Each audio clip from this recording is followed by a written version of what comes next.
Bonjour à tous, aujourd'hui nous commençons un nouveau chapitre, un chapitre de sciences politiques, enfin c'est sociologie et sciences politiques, le chapitre 4, comment se forme et s'exprime l'opinion publique. Alors ce cours-là je l'ai déjà fait avec une bonne partie des 106, c'est plutôt pour la classe 105 que je vois moins que cette vidéo est faite, mais aussi pour ceux qui étaient absents. Pour les 106, allez quand même voir la fin des vidéos que je vais faire ici, parce qu'il y a un groupe avec lequel j'étais pas allé jusqu'au bout. Donc aujourd'hui on commence un nouveau chapitre de sciences politiques. Et justement, on va parler donc de l'opinion publique. Qu'est-ce que ça veut dire? Comment il se forme?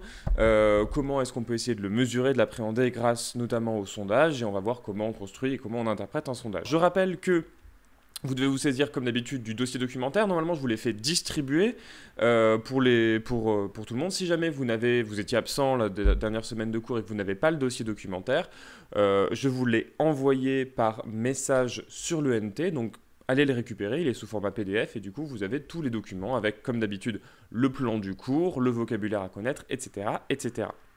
Donc on commence tout de suite par notre grand 1, qu'est-ce que l'opinion publique? Et notre grand A, l'émergence de l'opinion publique comme d'une opinion éclairée. Donc on commence tout de suite par le document 1, qui est un tableau que je vous affiche, voilà. Il s'appelle Lecture de la tragédie L'orphelin de la Chine de Voltaire, dans le salon de Madame Geoffrin, 1814, et justement il nous présente des individus qui sont en train de lire, de commenter Voltaire. On va répondre ensemble aux questions. Alors, on va déjà lire toutes les questions et puis je vais répondre un petit peu au fur et à mesure. Donc, première question, à quel milieu social les participants à ce salon appartiennent-ils? À quelle activité se livrent-ils? Question 2, quels signes montrent leur attachement au monde des arts et des idées? Et question 3, quel est l'intérêt pour eux de se réunir dans des appartements privés? Alors, je vais répondre un peu aux trois questions d'affilée au fur et à mesure. À vous de prendre des notes, vous pouvez faire pause si vous voulez. De toute façon, comme d'habitude, la trace écrite du cours sera entièrement retranscrite à la fois sur le NT et sur le site internet. Donc vous pouvez aller trouver la trace écrite du cours. Là, l'idée, ce qui est important dans ces vidéos-là, c'est surtout que vous compreniez, ce qu'on est en train de dire. Donc, premièrement, si je vous raffiche le tableau, on voit que les participants à ce salon, ils font partie de milieux aisés. On peut imaginer à leur habillement qu'ils appartiennent à l'aristocratie. On voit qu'ils ont des perruques, des jabots. Si c'est pas l'aristocratie, c'est au moins la haute bourgeoisie. Donc une partie du tiers-état, mais vraiment très éduquée.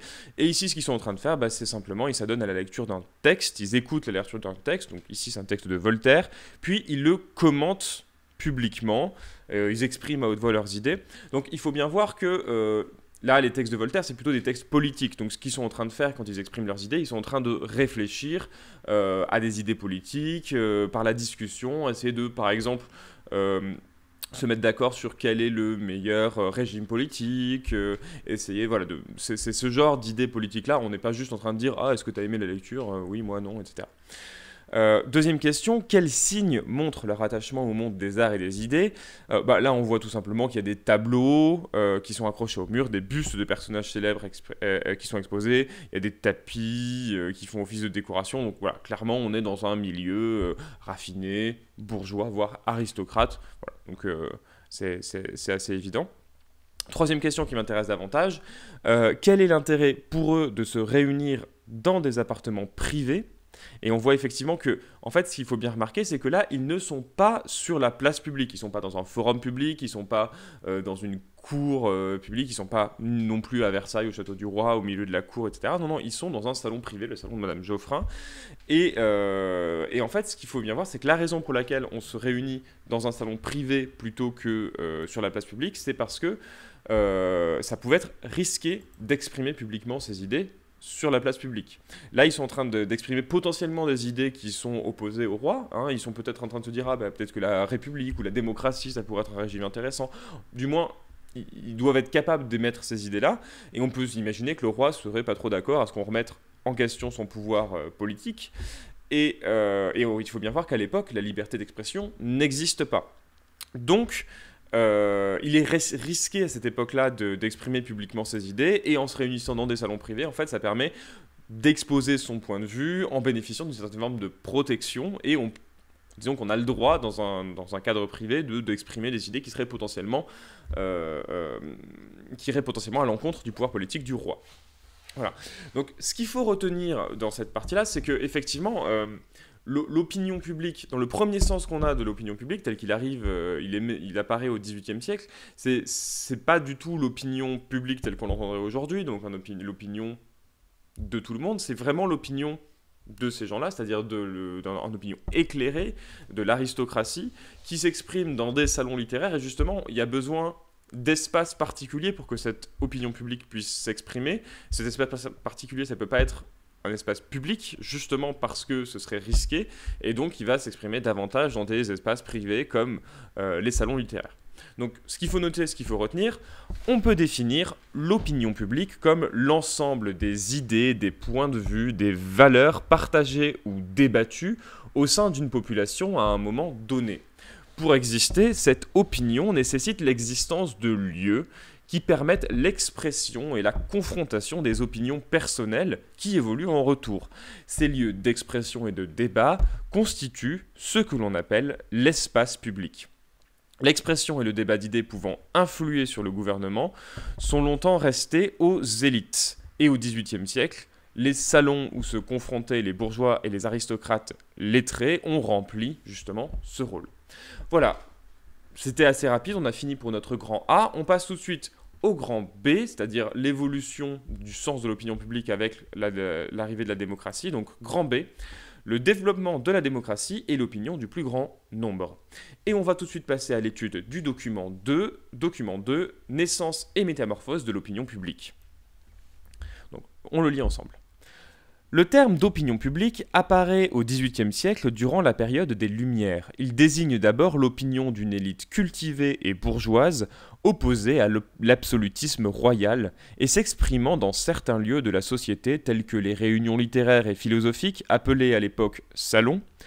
L'opinion publique n'est alors que celle d'une minorité critique vis-à-vis du pouvoir. L'opinion du peuple dans son ensemble, quant à elle, n'a que très peu de canaux d'expression, si ce n'est par des voies officieuses ou détournées. Avec le développement de la démocratie représentative, c'est ensuite la représentation parlementaire, les élus de la nation, qui détiennent le monopole de l'expression de l'opinion publique.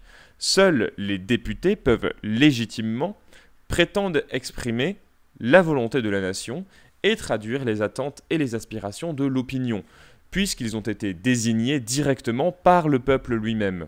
Au cours de cette période, la presse cherchera progressivement, elle aussi, en concurrence avec les parlementaires, à se faire le porte-parole de l'opinion. Les manifestations de rue, qui en France apparaissent au milieu du XIXe siècle, notamment pendant la Révolution de 1848, représentent elles aussi un mode d'expression de l'opinion publique, ou tout du moins d'une partie du public, concurrent de la presse et de la représentation nationale, que les gouvernements tenteront, à l'instar de la presse, de contrôler et de domestiquer. Alors, on va commencer à répondre, pareil, on va répondre aux questions au fur et à mesure, ça va vous permettre d'avoir une meilleure idée de ce qu'on appelle l'opinion publique aujourd'hui. Alors, premièrement, on nous demande de définir quelle nouvelle définition de l'opinion publique émerge au XVIIIe siècle. Alors, c'est un peu ce qu'on a dit dans la première partie, on va passer assez vite, mais l'opinion publique au XVIIIe siècle, ça désigne simplement l'opinion d'une élite cultivée et bourgeoise. C'est vraiment ça. Au XVIIIe siècle, opinion publique égale opinion de l'élite. De ceux qui savent lire en fait déjà et de ceux qui ont le temps de se poser ces questions-là. Deuxième question, qui est alors exclu de l'opinion publique telle qu'elle est définie? Alors en fait, on aurait... je vous rappelle que sous la royauté, il y a 3 ordres principaux. Il y a la noblesse, il y a le clergé et il y a le tiers-état. On pourrait tenter de dire que tout le tiers-état est exclu de l'opinion publique. En fait, ce n'est pas tout à fait vrai, puisque je vous rappelle que la bourgeoisie appartient au tiers-état.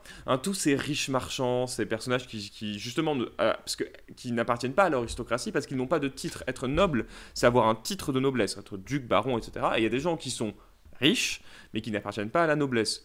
C'est la pièce de Molière, Le bourgeois gentilhomme, par exemple, c'est exactement ça. C'est l'histoire d'un bourgeois qui est très riche et qui voudrait devenir noble. Donc il existe des individus qui appartiennent au tiers-état, qui appartiennent à la haute bourgeoisie, mais qui ne sont pas nobles pour autant. En fait, la partie de la population qui est vraiment exclue de l'opinion publique, c'est plutôt la partie la plus pauvre. En fait, c'est tout ce qu'on appelle les classes populaires. C'est l'ensemble des classes populaires qui est exclu de l'opinion publique. Troisième question, analyser comment l'essor de la démocratie représentative modifie-t-il la façon de définir l'opinion publique?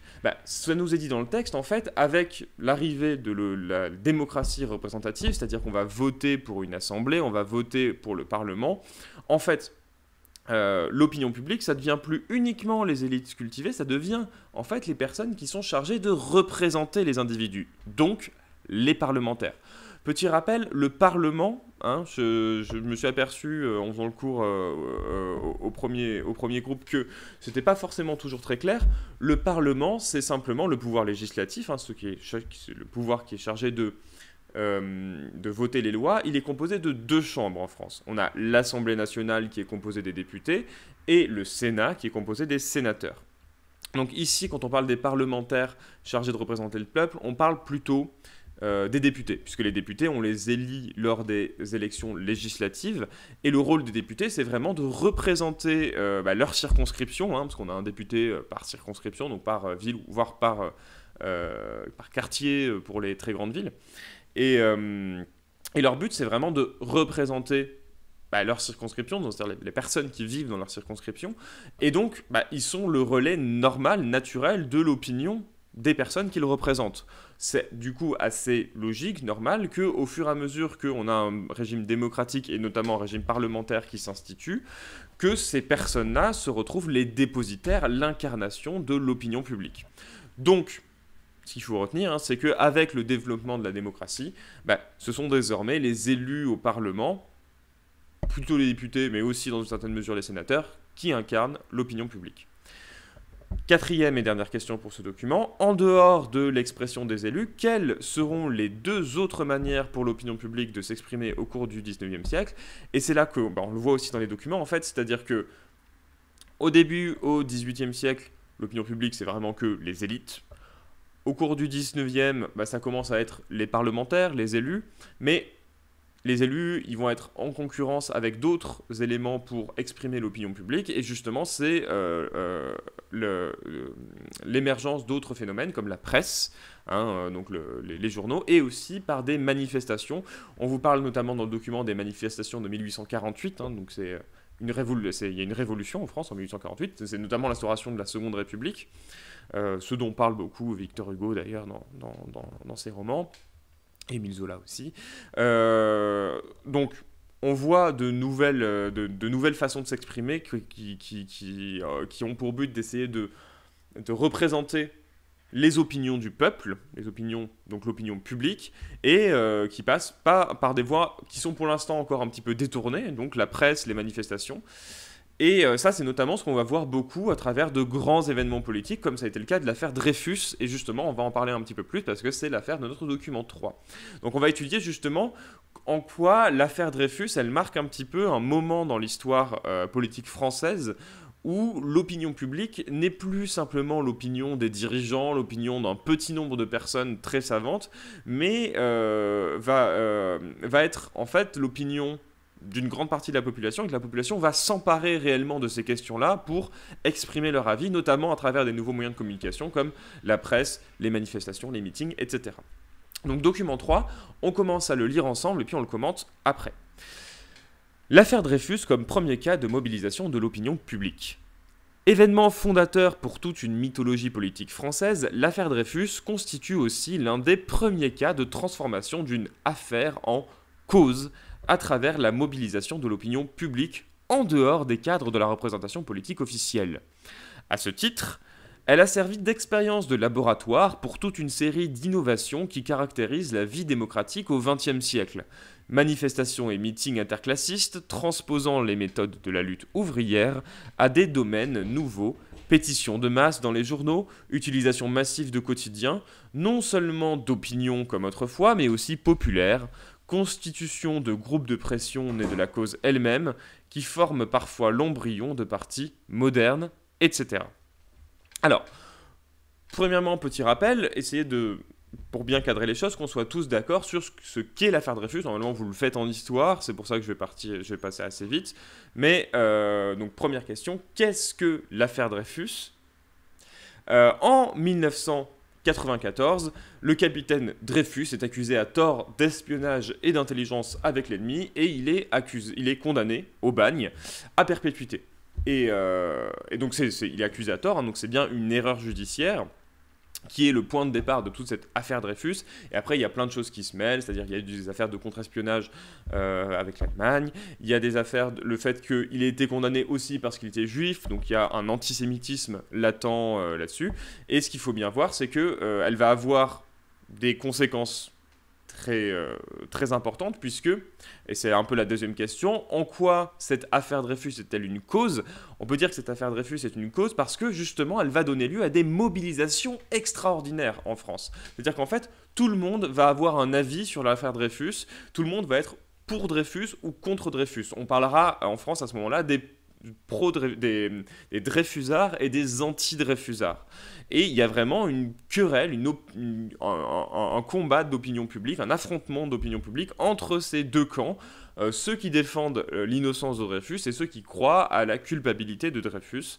C'est en ça qu'on peut dire qu'il s'agit d'une cause, puisque ça va donner lieu à des mobilisations très fortes de l'opinion publique. Alors justement, ce qui nous intéresse, c'est en quoi c'est nouveau, hein, cette mobilisation de l'opinion publique. Donc question 3, quels sont les différents moyens qui sont utilisés pour mobiliser l'opinion publique? Et on voit justement que dans cette affaire Dreyfus, on n'est pas resté à des mobilisations, des façons ancienne, habituelle de mobiliser l'opinion publique. Ça aurait une façon ancienne de mobiliser l'opinion publique, alors ça aurait été soit si on remonte très loin dans des salons littéraires, mais bon là ça n'a pas beaucoup d'impact, soit en fait par les parlementaires et du coup simplement dans un débat à l'Assemblée. Et là on voit que y a eu un procès, donc il y a eu une affaire judiciaire, mais ça a dépassé l'affaire judiciaire, donc ça a dépassé la justice, ça a dépassé le débat à l'Assemblée, donc ça a dépassé le Parlement, et ça s'est retrouvé dans la rue, discuté par les gens. Un peu comme beaucoup de problèmes aujourd'hui se retrouvent dans la rue. On a des manifestations contre la réforme des retraites, il y en a qui manifestent contre le droit à l'IVG, il y en a qui manifestent... Enfin, voilà, des manifestations, l'opinion publique, c'est un mode habituel. Et là, on a vu justement des manifestations qui sont faites. Ça, c'était un mode nouveau à l'époque. On a eu des meetings, des manifestations, des pétitions qui ont été signées dans la presse. Évidemment, l'un des actes fondateurs de l'affaire Dreyfus, et c'est l'article de presse publié par Zola dans l'Humanité en 1998, le fameux article « J'accuse » où Émile Zola, donc grand écrivain français, déjà reconnu à son époque, hein, avait accusé un certain nombre de personnes impliquées dans l'accusation de Dreyfus. Donc c'était des généraux de l'armée, c'était la personne chargée d'identifier l'écriture de Dreyfus, enfin voilà. Il accusait en fait un certain nombre de gens, et ça se faisait pas au Parlement, mais directement dans la presse, justement pour toucher le plus grand nombre de gens, donc toucher l'opinion publique directement. Et on voit donc que, en fait, à travers cette affaire-là, on voit qu'on commence à changer le sens de l'opinion publique. L'opinion publique, ça devient plus... l'opinion des plus éclairés, l'opinion des personnes lettrées, ça devient plus non plus l'opinion uniquement des parlementaires, ça devient autre chose, et c'est justement l'objet de notre question 4. Quelle nouvelle définition de l'opinion publique semble illustrer l'affaire Dreyfus? L'opinion publique, ce n'est plus l'opinion de quelques-uns, ça devient l'opinion du plus grand nombre, ça devient l'opinion de toute la population. L'opinion publique, c'est l'opinion majoritaire dans la société. Alors, il faut bien voir que justement, cette opinion, elle peut être fragmentée, hein, elle n'est pas unifier l'opinion publique. L'opinion publique, ça peut être justement là l'opinion publique, il y avait les pro-Dreyfus et les anti-Dreyfus, elle était scindée en deux, mais il y avait bien une opinion publique qui était à la fois pour et contre. On peut voir d'autres exemples de ça. Typiquement, voilà, il y a en 2016 la mort d'un jeune homme de 24 ans, Adama Traoré, par les forces de l'ordre lors d'une interpellation policière, a donné lieu à des manifestations. C'est devenu une cause de la même façon que l'affaire Dreyfus, et ça a donné lieu à des manifestations dans les mois et même dans les années qui ont suivi. On en a encore eu cette année, enfin l'année dernière plutôt, et ça donne lieu à une mobilisation de l'opinion publique. Donc on voit qu'en fait ce nouveau mode d'interpellation de l'opinion publique, il a continué depuis l'affaire Dreyfus, et c'est presque même devenu la norme aujourd'hui. Alors, ce qu'il faut retenir un petit peu de tout ça, on va cadrer un petit peu tout ça, c'est de voir que justement le sens de opinion publique a changé depuis la partie A, depuis l'opinion éclairée, et ça n'a pas pu changer comme ça en un jour. Ce qui a rendu possible ce changement, c'est notamment le développement de la démocratie, c'est-à-dire que le fait que maintenant on demande aux gens de voter, donc déjà on leur demande leur opinion, Et dans un deuxième temps, pour qu'il puisse se développer, il faut quand même qu'il y ait une liberté d'expression, il faut qu'il y ait une liberté de la presse, hein, que la presse est très importante dans le développement de cette nouvelle opinion publique, et aussi il faut que les individus puissent lire cette presse, hein. Donc c'est quand même ça très important. Et donc c'est aussi le développement de l'école gratuite et obligatoire qui a permis l'alphabétisation, qui a aussi permis ce développement d'une nouvelle forme d'opinion publique. Donc à retenir, je vous affiche vraiment les choses vraiment importantes qu'il faut prendre en note. Avec le développement de la démocratie, on assiste à une nouvelle définition de l'opinion publique qui devient l'opinion du plus grand nombre et qui s'exprime principalement dans les urnes. Mais l'école obligatoire permet aux individus de s'instruire et la presse joue un grand rôle dans l'information de l'opinion publique qui ne s'exprime désormais plus uniquement lors des moments d'élection. Et ce qu'il faut bien voir, c'est qu'on utilise souvent aujourd'hui les sondages pour appréhender cette opinion publique diverse. Et ça, c'est justement ce qui va nous intéresser principalement dans notre deuxième partie, c'est comment aujourd'hui on mesure plus précisément l'opinion publique, et c'est essayer de comprendre comment se construisent et comment s'utilisent et comment se lisent les sondages. Donc là, ce que vous devez faire pour tout de suite, c'est remplir la synthèse qui conclut cette première partie sur votre dossier documentaire. Et oui, maintenant, vous n'avez plus les mots sur la synthèse, c'est-à-dire que maintenant, vous devez trouver vous-même les mots. Les synthèses sont aussi beaucoup plus petites, donc il n'y a pas de difficulté là-dessus. Donc pour la rentrée, pour la prochaine fois, remplir la synthèse sur votre dossier documentaire, la synthèse numéro 1. Pour rappel, pour la rentrée, vous avez aussi un devoir maison à me rendre. Je vous l'ai distribué en main propre à tous ceux que j'ai pu, normalement les 2 classes. Je vous l'envoie aussi dans le mail. Si jamais vous ne l'avez pas reçu, en plus dans le mail il y a le côté pratique où vous pouvez cliquer sur les différents liens pour aller voir le documentaire. Je vous mets aussi en description de cette vidéo les liens vers le documentaire, comme ça c'est plus simple pour vous. Vous pouvez aller le voir sur YouTube, sur France Info ou sur Dailymotion, suivant ce que vous préférez. Vous devez aller le visionner, c'est un documentaire envoyé spécial, donc ça se regarde bien, c'est pas non plus, ça ne demande pas une concentration extrême à chaque moment, mais vous devez quand même le regarder avec un peu d'attention, puisque vous avez un certain nombre de questions, vous devez répondre à 10 questions sur le documentaire, simplement pour s'assurer qu'il a bien été vu et qu'il a bien été compris. Voilà, à m'envoyer sur le NT avant le 18 février, un peu comme la dernière fois, de sorte que je puisse vous le corriger pendant les vacances et vous le rendre à la rentrée et qu'on passe pas des semaines là-dessus. Et je vous retrouve dans la vidéo numéro 2 pour la suite du cours, donc pour passer à la partie 2. Les sondages permettent-ils d'appréhender l'opinion publique? Donc à tout de suite.